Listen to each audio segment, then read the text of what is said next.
नमस्कार दोस्तों। सबसे पहले स्वागत है आप सभी को आपके अपने स्टडी ग्रुप चैनल पे। दोस्तों आज हम बात करेंगे डिग्री पार्ट 2 के छात्रों के लिए जो 50 अंकों की नॉन हिंदी होती है उनसे जो इम्पोर्टेंट ऑब्जेक्टिव क्वेश्चन है जो इस बार के एग्जाम में पूछने लायक क्वेश्चन है उसे मैं बताने वाला हूं। दोस्तों ये 50 अंकों की जो नॉन हिंदी होती है वो आर्ट, कॉमर्स और साइंस तीनों छात्रों के लिए होते हैं। तो आप इस वीडियो को शुरू से अंत तक जरूर देखिए। तो आप लोगों के बीच पहला क्वेश्चन है, संजीवनी काव्य के रचयिता है। तो आप सभी को पता रहना चाहिए संजीवनी काव्य के रचयिता। इसमें जो आंसर दिया गया है ऑप्शन क, जो कि आरसी प्रसाद सिंह। आरसी प्रसाद सिंह जो है वो संजीवनी काव्य के रचयिता है। इसके बाद दूसरा क्वेश्चन आप लोग देख सकते हैं कि आरसी प्रसाद सिंह की रचना है। तो अभी आपने पढ़े कि संजीवनी के रचयिता कौन है, आरसी प्रसाद सिंह। तो आरसी प्रसाद सिंह की रचना कौन है, तो संजीवनी। तो ऑप्शन क इसका सही आंसर हो जाएगा। इसके बाद तीसरा क्वेश्चन है, संजीवनी काव्य का प्रारंभ होता है। देखिए संजीवनी काव्य का प्रारंभ होता है, इसमें जो ऑप्शन दिया गया है घ, तो ये क्या है, देवासुर संग्राम से। देवासुर संग्राम से जो है वो संजीवनी काव्य का जो है प्रारंभ होता है। इसके बाद चौथा क्वेश्चन है कि दानव सेना किस पर आक्रमण करती है। देखिए दानव सेना जो है वो अमरावती पर आक्रमण करती है। तो ऑप्शन ग इसका सही आंसर है, अमरावती। इसके बाद पांचवा क्वेश्चन है कि शुक्राचार्य कौन थे। शुक्राचार्य कौन थे, तो देखिए दानवों के जो गुरु थे वो शुक्राचार्य थे। ऑप्शन ख इसका सही आंसर है। इसके बाद अगले क्वेश्चन के बारे में बात करते हैं। तो यहाँ पे आप लोगों के बीच छठा नंबर क्वेश्चन है कि कच्छ कौन था। तो कच्छ जो था वो ऑप्शन ग में देख सकते हैं कि बृहस्पति का पुत्र था। कच्छ कौन था, बृहस्पति का पुत्र था। इसके बाद जो है सातवां नंबर क्वेश्चन, शुक्राचार्य का निवास स्थान कहाँ था। तो शुक्राचार्य के जो निवास स्थान है वो तमसा नदी के तट पर था। तमसा नदी के तट पर। ऑप्शन क इसका सही आंसर है। इसके बाद 8 नंबर क्वेश्चन है कि देवयानी किसकी पुत्री थी। देवयानी किसकी पुत्री थी, तो देवयानी जो थी वो शुक्राचार्य के पुत्री थी। ऑप्शन ग इसका सही आंसर है। इसके बाद 9 नंबर क्वेश्चन है, कच्छ कितने वर्षों तक शुक्राचार्य के आश्रम में रहता है। देखिए कच्छ जो थे वो 17 वर्षों तक शुक्राचार्य के आश्रम में रहता है। तो ऑप्शन जो घ देख रहे हैं आप 17 वो सही आंसर है।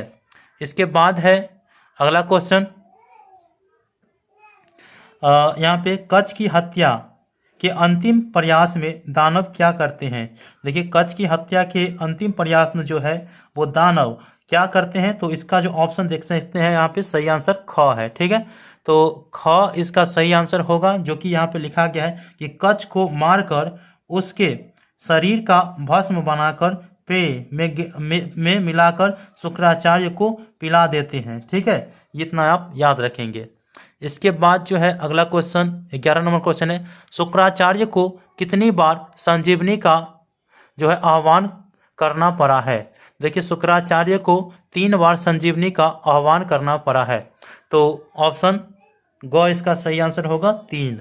इसके बाद अगले क्वेश्चन के बारे में बात करते हैं। अगला क्वेश्चन है, संजीवनी विद्या प्राप्त कर कच्छ सर्वप्रथम किसे जीवित करता है। देखिए संजीवनी विद्या प्राप्त करता है कौन, कच्छ।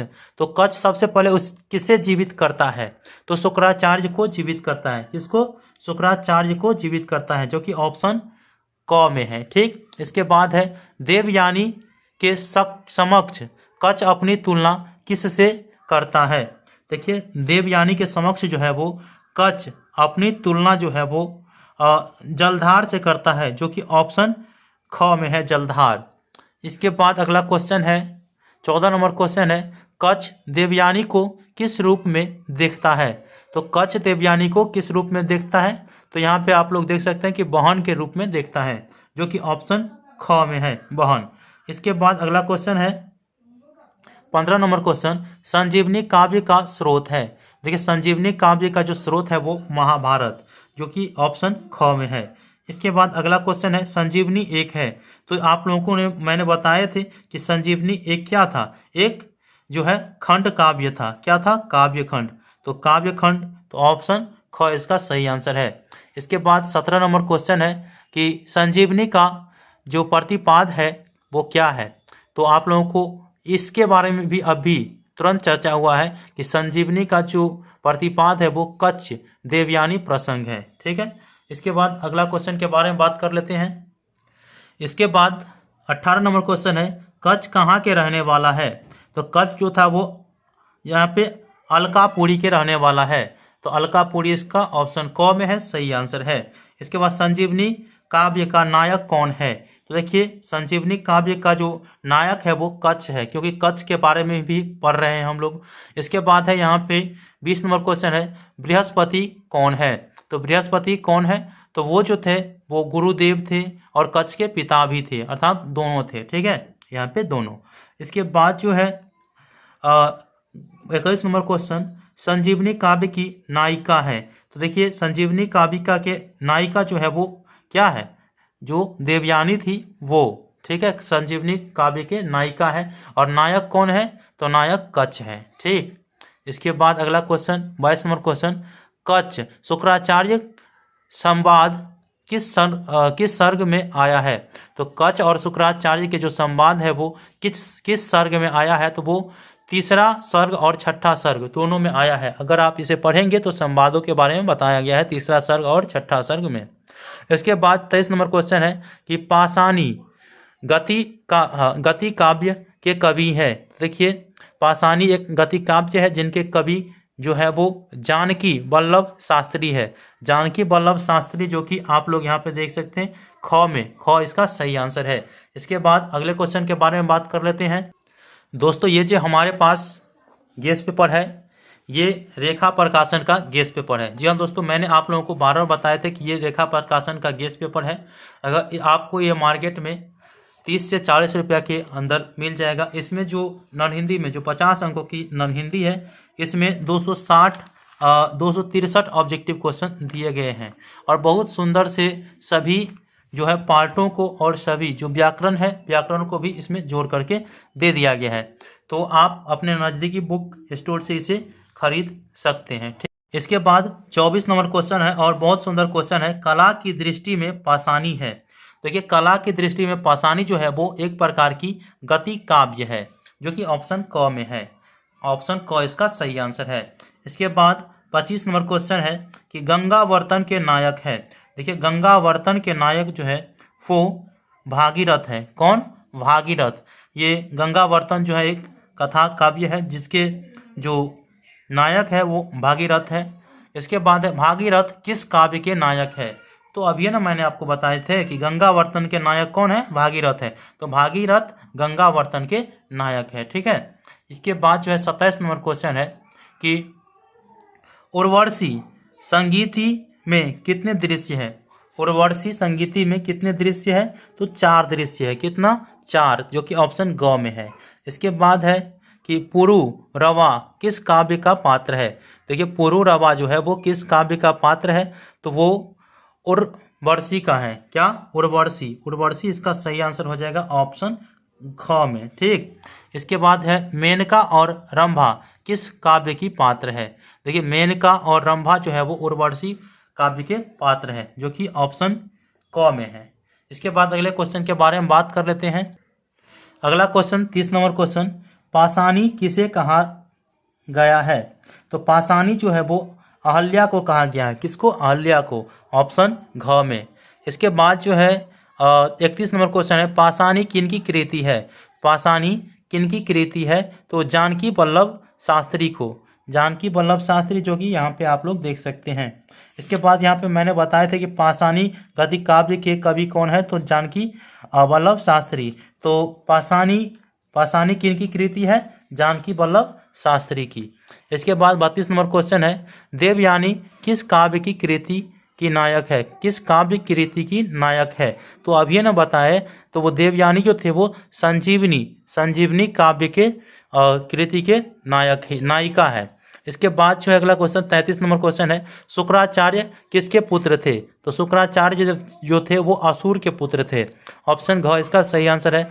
34 नंबर क्वेश्चन है, उर्वशी का चरित्र किस कृति से वर्णित है? तो उर्वशी का जो चरित्र थे वो पाषाणी के कृति से वर्णित है। इसके बाद है 35 नंबर क्वेश्चन, संजीवनी संजीवनी किसकी कृति है? तो संजीवनी किसकी कृति है?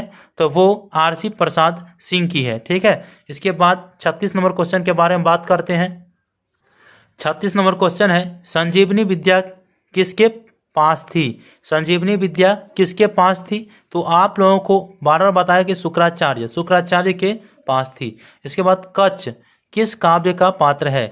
तो कच्छ जो है वो किस काव्य का पात्र है? ये पिछले बार आपने पढ़े हैं और जो 5-10 क्वेश्चन बताए थे उसी में आप लोगों को ये चर्चा हुआ है। तो कच्छ जो थे वो संजीवनी काव्य के पात्र है। इसके बाद है 38 में, संक्षेपण में उदित अंश को लिखा जाता है। देखिए, संक्षेपण में जो उदित अंश रहता है उसे हम कम करके लिखते हैं। ठीक है, संक्षेपण को संक्षेप करने के लिए जो होता है उसे हम कम करके लिखते हैं, न कि विस्तार करके। ठीक है, तो ऑप्शन क इसका सही आंसर हो जाएगा, कम करके। इसके बाद है गंगावर्तन किस पाठ्य पुस्तक में है? देखिए, गंगावर्तन जो है वो किस पाठ्य पुस्तक में है? तो आपके जो पाठ्य पुस्तक है, पुस्तक का जो नाम है वो आप लोग देख सकते हैं पाषाणी। क्या नाम है? पाषाणी में है। ठीक, इसके बाद जो है 40 नंबर क्वेश्चन है, प्रारूपण का अर्थ है। देखिए, प्रारूपण का अर्थ क्या होता है? प्रारूपण तो क्या हो जाता है इसका? तो आप लोगों को याद रखना है, यहाँ पे ऑप्शन में ग सही आंसर दिया गया है। क्या? कार्यालयी प्रारूप, जो कि ऑप्शन ग है। इसके बाद 41 नंबर क्वेश्चन है, हिंदी दिवस कब मनाया जाता है? ये आप लोग को याद रहना चाहिए, हम सभी भारतीयों को याद रहना चाहिए कि हिंदी दिवस कब मनाया जाता है। तो 14 सितंबर को मनाया जाता है। 14 सितंबर कहाँ पे है? यहाँ पे ऑप्शन ख में है। इसके बाद अगला क्वेश्चन के बारे में बात करते हैं। अगला क्वेश्चन 42 नंबर क्वेश्चन है, शिक्षक दिवस कब मनाया जाता है? तो शिक्षक दिवस 5 सितंबर को मनाया जाता है। आप सभी को पता है, हमें भी पता है, ये 5 सितंबर। ठीक है, इसके बाद है 14 सितंबर का महत्व किस दिवस के रूप में होता है? भाई अब ये बताए हैं इससे 2 क्वेश्चन पीछे कि हिंदी दिवस के रूप में 14 सितंबर को मनाया जाता है। तो ऑप्शन जो आप लोग देख सकते हैं यहाँ पे, हिंदी दिवस के रूप में ऑप्शन का इसका सही आंसर है। 5 सितंबर का महत्व किस रूप में है? तो 5 सितंबर को शिक्षक दिवस के रूप में मनाए जाते हैं। ठीक है, इसके बाद है 14 नवंबर किस लिए महत्वपूर्ण है? देखिए, 14 नवंबर किस लिए महत्वपूर्ण है? तो आप लोगों को याद रखना है कि जो बाल दिवस है 14 नवंबर को मनाया जाता है, चिल्ड्रन डे। इसके बाद 14 नवंबर को पंडित नेहरू का जन्मदिन भी रहता है। ठीक है, तो दोनों के जो है वो दोनों मनाया जाता है। इसके बाद है 46 नंबर क्वेश्चन है, उर्वशी किस पुस्तक में संकलित है? तो उर्वशी जो है वो पाषाणी पुस्तक में संकलित है। 47 नंबर क्वेश्चन है कि देवयानी के पिता का नाम क्या है? तो देवयानी के पिता का नाम क्या है? तो शुक्राचार्य है। इसके बाद अगले क्वेश्चन के बारे में बात कर लेते हैं। तो अगला क्वेश्चन आप लोग यहाँ पे देख सकते हैं, 48 नंबर क्वेश्चन है कि पाषाणी किसे कहा गया है? तो पाषाणी जो कहा गया है वो ऑप्शन ग अहिल्या को। इसके बाद जो है 49 नंबर क्वेश्चन है, हिंदी संघ सरकार की राजभाषा कब अंगीकार की गई? तो देखिए, हिंदी संघ सरकार की राजभाषा जो है कब किया गया? तो आप लोग याद रखेंगे वो 14 जनवरी 1949 को किया गया। 50 नंबर क्वेश्चन है, संजीवनी ऐतिहासिक काव्य है या पौराणिक? देखिए, संजीवनी जो है एक प्रकार की जो है पौराणिक है। ठीक है, पौराणिक, जो कि ऑप्शन ख में है। तो मैंने इस प्रकार से नॉन हिंदी के जो 50 अंकों की नॉन हिंदी होते हैं उसके 50 इंपॉर्टेंट ऑब्जेक्टिव क्वेश्चन बताए हैं। फिर भी कोई डाउट्स होगा तो मुझे आप कमेंट कर दीजिएगा। और ये जो गेस्ट पेपर आप मार्केट में से आपको मिल जाएगा, ये गेस्ट पेपर जो कि रेखा प्रकाशन के हैं, तो आप लोग ले लीजिएगा। और अगले पार्ट में मैं कौन सा जो बुक है उसका ऑब्जेक्टिव दिखाऊं वो भी मुझे आप कमेंट कर दीजिए।